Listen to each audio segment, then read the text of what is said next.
It's way past time I dispense some indiscriminate justice!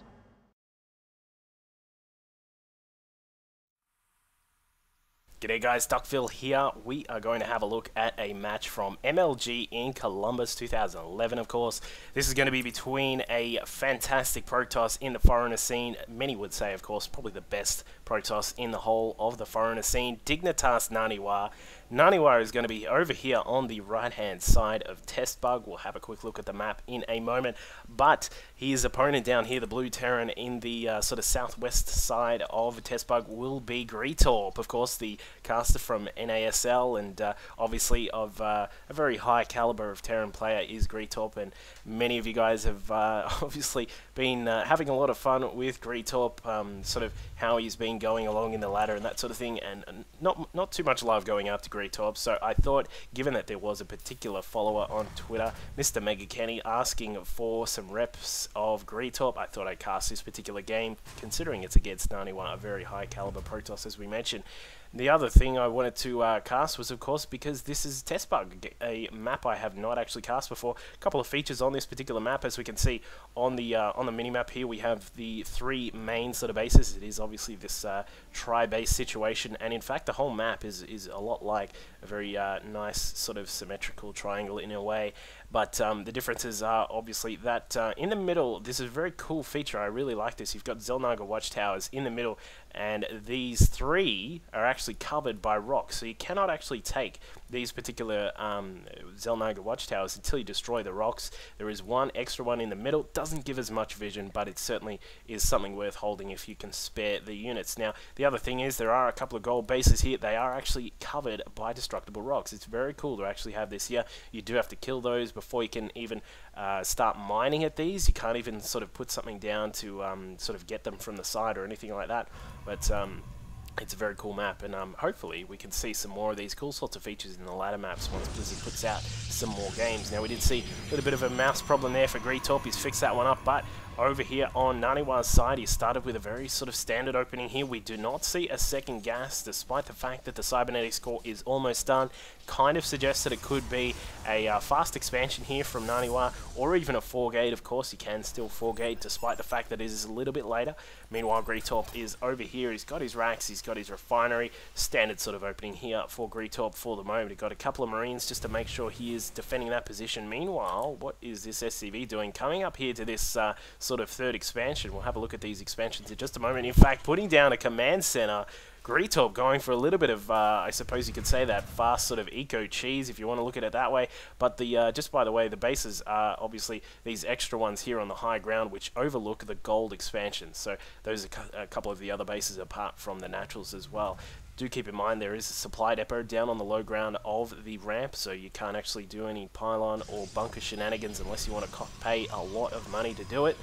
But as you can see here, neither of these guys actually going for anything cheesy or anything like that, apart from getting these early expansions. Both of them going very quickly for these expansions. Naniwa grabbing an extra 2 gates to make sure he has the supporting units to hold up this Nexus once it gets up and running at the natural expansion. Still no second gas just for now, because you don't really need the second gas just yet until you're getting close to that robotics tech. So he's getting the warp gates, and he will be able to set up some defenses in just a moment once that's all up and running.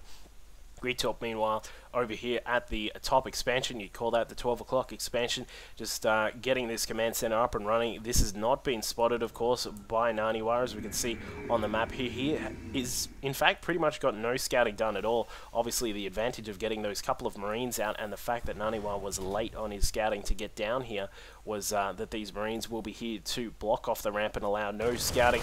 A Stalker decides that he might have a shot at that, but he doesn't get too far in, does not see anything up here at this side of the base. So Gretorp is still in a brilliant position in terms of scouting. Obviously, he's gotten a little bit further into what Naniwa was doing. Did see the gate in the cyber, so knows that there wasn't anything too fancy coming out of Naniwa for the time being. But there's the robo facility. The second assimilator is up and running, and a Stalker is prepared. Now this is the thing which Naniwa does have to be careful of, given that he did do that fast expansion. Robotics is perhaps a tiny bit late than what it would normally be, so his observer is going to be just a tiny bit behind. He is going to chrono boost that one out. He's going to use that to make sure he's protected against any possible banshees, and of course protected in terms of scouting once he gets his scouting done properly with that observer. Gretorp hitting up 3 factories. Check this out. We've got a tech lab, a reactor, and do not be surprised to see another tech lab on this 3rd factory once it's up and running.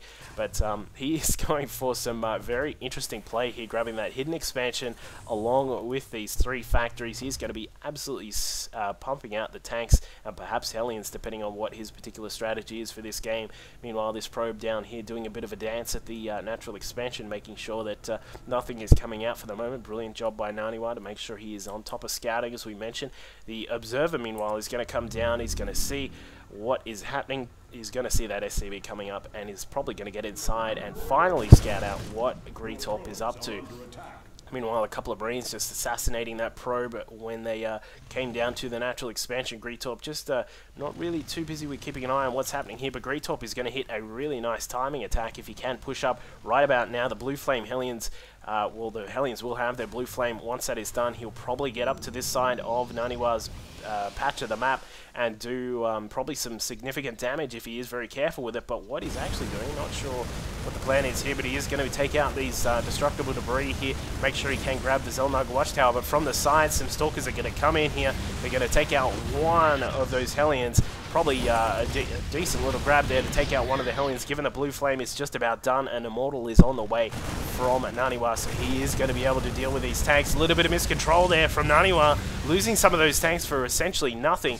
There's going to be a little bit of a battle here to control this territory. Naniwa doing his best to try and snipe off some of these units. As we can see here, he's just sort of running back in, darting back in, then running out, doing some, wow, that's some brilliant control there just to pick up some of those, just a few of those Stalkers. Meanwhile, back at the base, got an extra 4 Stalkers hanging out here, and 2 Immortals are now pumped out, so he should be okay against at least the tanks and the Hellions. The Marines are going to be the big problem here, and we finally get into the battle too. One of the Immortals sort of caught at the back there, shooting at the wrong units. Meanwhile, Naniwa targeting down those tanks with one of the Immortals. However, this Immortal is sitting there shooting at Marines. That is a terrible usage of that Immortal, given that it does the bonus damage to armored units, so you want to put it on the siege tanks. As we can see here, Gretorp doing a fantastic job of targeting down these units, has taken out both of the Immortals. The 3rd is on the way. Coming down here, has been targeted onto those tanks. He is going to destroy one of them, and it looks as if Gretorp is going to perhaps get in here and actually take out some of these probes. We'll have a quick look at the harvester count. We've got Naniwa sitting there at 41 probes for the moment, just jumping up to 43 there, and finally this attack is deflected. The Marines are the only things left standing along with some of those Hellions. Meanwhile, a few more Hellions are going to try and get in, perhaps. We'll see if they can get inside. They're going to try and dart through here. 4 Stalkers are sort of blocking the ramp there. 2 of the Hellions get inside. 1 is now left over, and he's not going to get probably too much done. In fact, Naniwa doing a beautiful block there, given his positioning of all of his buildings there, blocking off that Hellion before it could get too far in and before it could snipe any probes. Now, after that battle, let's check out the economy. Meanwhile, we'll just hold that door for the moment. Gretorp's coming in, 2 Blue Flame Hellions, busting up some probes there, taking out a couple of them, and he is going to get an extra one there. There it goes before the Hellion finally dies down. And pretty much that battle is over for the moment. Now, let's have a quick look, as we were saying, on the income tab. We've got Gretorp sitting up here with the power of the mules, of course.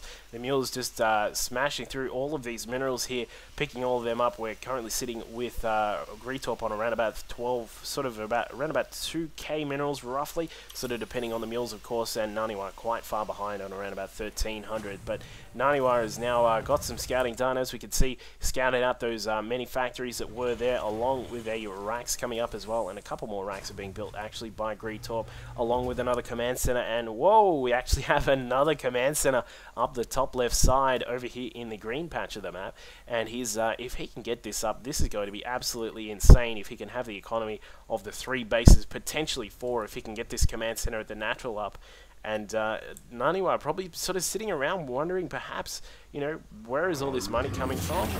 He may be aware that there was just a little bit too much of one base that could have been coming out there, but a lot of units and the production facilities are going to be starting to ramp up there to make sure the Gretorp is still in this game. Meanwhile, the command center just dropping down to the natural here, sits down, probably going to grab an orbital command on that one. But meanwhile, just at the front of Naniwa's base, he does have a few Stalkers and some Immortals, going to take out his own rocks here at the zone line of the watchtower to make sure he can keep an eye on what is happening. Meanwhile, just back at the base of Naniwa, he does have a Colossus on the way, +1 to ground weapons is coming through now, along with the extended thermal lance, and he's going to be pumping out those Colossus, and they will be able to deal with those high marine counts that Gretorp was attempting. Beautiful probe control there. Did you see those probes attempting a citizen's arrest on the Hellions there? Now he's going to have to fix up those probes. We got we had 6 probes in the one gas, but now he's fixed it up a bit, and now we have a little bit of a push here coming from Naniwa. He is going to get that extended thermal lance done in just a moment, which may be the cue to attack. Once he's got that, he could push in. He still has not actually scouted what is going on. We did have a bit of a pause there. Perhaps Naniwa had a bit of trouble with his sound, but he is still, check this out, not actually scouted either of these bases, so he's in a could be in a bit of trouble if he doesn't get over there and actually check out what is going on. Meanwhile, Naniwa deciding that it's time for some gold. He is going to run down and smash up these rocks. As we can see here, even the probe getting in on that action. Your 5 damage is worth a lot, Mr. Probe. But the natural expansion is definitely up here from Gretorp. He's going to have a lot of tanks defending here. A nice little line there. He's going to be able to snipe off any units to try and come through the middle here. But the observer decides it's time to get the hell out of dodge because there is a turret just building up now. There it goes, and the turret will of course be able to detect that observer. Meanwhile, the forces of Naniwa have just decided to move across to the sort of middle left-hand side of the map. What this does is it gives him room to control where Gretorp is moving. Of course, this big area here, he will be able to control if any forces come out of there, perhaps snipe some of them down. He does still not know that the problem is actually up here at this expansion up the top left and the expansion up at the top 12 o'clock position. He's still totally in the dark about these expansions, has no idea. If in fact this one's almost mined out for Gretorp, so he's going to be in a really nice position. But Gretorp attempting to put down a command center there. I'm not really sure what the point of that one is. He's going to have to cancel that one if he's not careful. There it goes. And this could be a pretty huge battle if Gretorp decides to move out. Keep in mind, Gretorp does not have any upgrades for these tanks. Whilst there are a lot of tanks, there's no upgrades at all. The Marines and Marauders, what are these guys doing? There are some Colossus in the back there, you crazy fools. This is not 300. You do not need to walk into all of that and die. But now 3 Colossus are done. They do have +1 to their weapons, along with extended thermal lance, of course. Gretorp deciding to move out once again, a little bit sloppy with that marine control, losing some of those for pretty much no reason at all. But tanks have moved into range. Now do keep in mind, of course, the Colossus do have a range of 9 with thermal lance, and the tanks do have 13 when sieged up. So the tanks will definitely outrange those Colossus if the Colossus decide to get a little bit tricky and poke away at that base, but is not really going to be able to do that. Meanwhile, Naniwa setting up that gold, doing a nice job with the gold there, along with this natural. He's probably going to look for another base, but meanwhile, once again, what is Gretorp doing here? Just thinking that he can take on these random, this assortment of units here from Naniwa with effectively some Marines and some Marauders. You couldn't even if it was a lot more Marine Marauders, you wouldn't be able to take this out.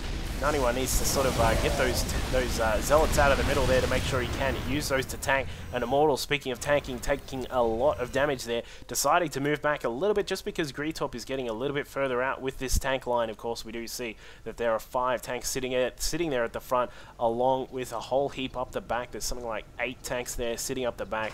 So Gretorp is perhaps going to decide to just start sort of leapfrogging out. He may look, given the position of these units, he may try and control this gold expansion there, and if he does, he will be able to set that up, and again, he'll be in a huge economy position. Naniwa deciding it's time, rushing into battle there. We'll get the whole screen up for you guys, and there he goes. 5 Colossus sitting up the back. Beautiful job there by Naniwa, and now we can see that he is going to absolutely decimate all of those forces. The spread of the tanks perhaps being a little bit of a thorn in Gretorp's side there, but they were not able to do all of the damage that they could have against all of these forces coming in here from Naniwa. Naniwa now at 160 supply to 93 of Gretorp, now burning away all of those SCVs. Obviously a lot of Gretorp's supply was in the SCVs up the top 2 bases that are over there. But he's going to actually lose all of this now. He's probably going to have to GG because his production facilities are going to be under siege in just a moment. There we go. When the Colossus do move inside, a command center attempting to get out. He's not going to get too far, I would assume, but the command center is not going to do too much anywhere else at all. And that is probably going to be the end of Gretorp. and he has now just sort of lost a lot of his production there, despite having a fantastic economical position there for most of the game. Just getting a little bit out of position with his units, I would say, perhaps a little bit greedy in the way he was moving out, just perhaps extending a little bit too far across the sides. But either way, fantastic job by both players there. Loving that eco cheese from Gretorp, grabbing this 12 o'clock base, and Naniwa punishing the lack of sort of defensive posture from Gretorp. I hope you guys enjoyed that game. We'll see you guys next time. Cheers.